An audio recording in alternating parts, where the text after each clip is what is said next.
샬롬. 오늘도 참으로 복된 날, 은혜로 충만한 날 되시기를 바랍니다. 오늘 우리에게 주시는 하나님의 말씀은 마태복음 1장 1절로 6절의 말씀입니다. 아브라함과 다윗의 자손 예수 그리스도의 계보라. 아브라함이 이삭을 낳고 이삭은 야곱을 낳고 야곱은 유다와 그의 형제들을 낳고 유다는 다말에게서 베레스와 세라를 낳고 베레스는 헤스론을 낳고 헤스론은 람을 낳고 람은 아미나답을 낳고 아미나답은 나손을 낳고 나손은 살몬을 낳고 살몬은 라합에게서 보아스를 낳고 보아스는 루색에서 오벳을 낳고 오벳은 이새를 낳고 이새는 다윗 왕을 낳으니라. 신약 성경의 첫 번째 책인 마태복음은 아브라함과 다윗의 자손 예수 그리스도의 계보라라고는 말씀으로 시작합니다. 개역 성경에는 아브라함과 다윗의 자손 예수 그리스도의 세계라라고 하는 말씀으로 시작합니다.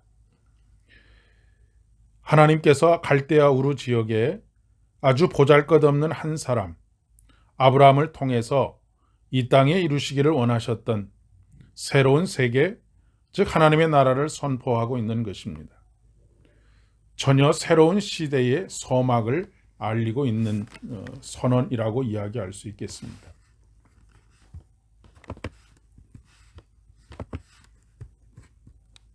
이 땅에 하나님의 나라를 세우기 위해서 아브라함을 시작으로 출애굽과 가나안 정복의 역사를 통해서 하나님께서 꿈꾸셨던 나라는 어떤 나라일까요? 우선 그 나라는 연약한 자들을 통해서 세워지는 나라인 것을 알 수 있습니다. 사실 세상적으로 보면 인류의 역사에 작은 발걸음 하나 남기지 못한 사람들이 이 족보의 거의 대부분입니다. 가장 화려하고 웅장하다고 할 수 있는 다윗과 솔로몬 시대조차도 바벨론이나 아수르나 로마가 이루었던 제국과는 비교할 수 없는 참으로 작은 나라였었습니다. 그리고 그 나라의 왕들이었습니다. 게다가 족보에 등장하는 4명의 여인은 한결같이 기구하고 부끄럽고 한이 많은 인생을 살아간 여인들입니다. 다말은 시아버지와의 사이에서 베레스와 세레를 낳았습니다. 라합은 여리고 성벽 위에 주막을 열고 술을 팔던 기생이었습니다. 룻은 이방 여인이었고 밧세바는 남편 우리아를 죽인 다윗과의 사이에서 솔로몬을 낳았습니다. 내세울 만한 것이 단 한 가지도 없는 그런 인생들입니다. 오히려 천대와 조롱을 받던 인생들입니다. 이스라엘이라는 나라 자체가 하나님의 특별하신 도우심이 없이는 단 하루도 자유와 해방의 기쁨을 누리면서 사는 것이 불가능한 그런 나라였습니다.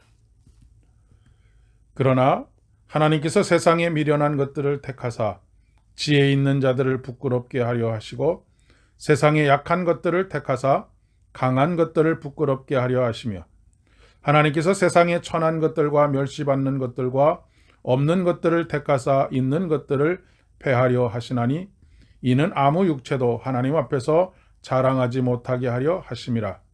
고린도전서 1장 27절로 29절까지 있는 말씀입니다.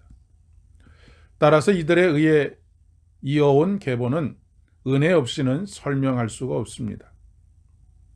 예수 그리스도의 세계는 절대적으로 하나님의 은혜로 이루어지는 세계입니다. 그래서 기독교 신앙을 은혜의 종교라고 말하고 있고 우리가 예수를 믿게 되었다는 것 자체가 은혜의 세계로 들어온 것입니다. 오늘 우리들이 지향해야 할 공동체도 마찬가지입니다. 자신을 자랑하고 자랑할 것들이 많아지는 것을 추구하는 것이 아니라 은혜 안에 살며 오히려 사도 바울처럼 나의 약한 것을 자랑하노라 라고 고백하는 공동체이어야 한다는 말씀입니다. 오늘도 보잘것없는 우리들을 택하셨습니다. 그리고 우리를 은혜 안에서 왕같은 제사장이요 거룩한 나라요 그의 소유된 백성으로 살아가게 하셨습니다. 은혜 안에서 살아가는 존귀한 분들 되셔서 이 땅에 하나님의 나라에 참여하는 복된 인생이 되기를 진심으로 축복합니다. 기도하겠습니다. 은혜가 풍성하신 참 좋으신 아버지 하나님, 감히 하나님의 자녀로서의 자리에 이름을 올릴 수 없는 그러고 그렇게 연약하고 미천한 저희들이지만 은혜로 우리들을 구원하여 주시고 하나님의 자녀 삼아 주신 것 감사를 드립니다. 날마다 이 은혜 가운데 살게 하시고 이 은혜에 뿌리 내리게 하시며 이 은혜로 우리 가운데 충만케 하여 주옵소서. 예수님의 이름으로 기도합니다. 아멘. 오늘도 참으로 복되고 충만한 하루 되시기를 바랍니다.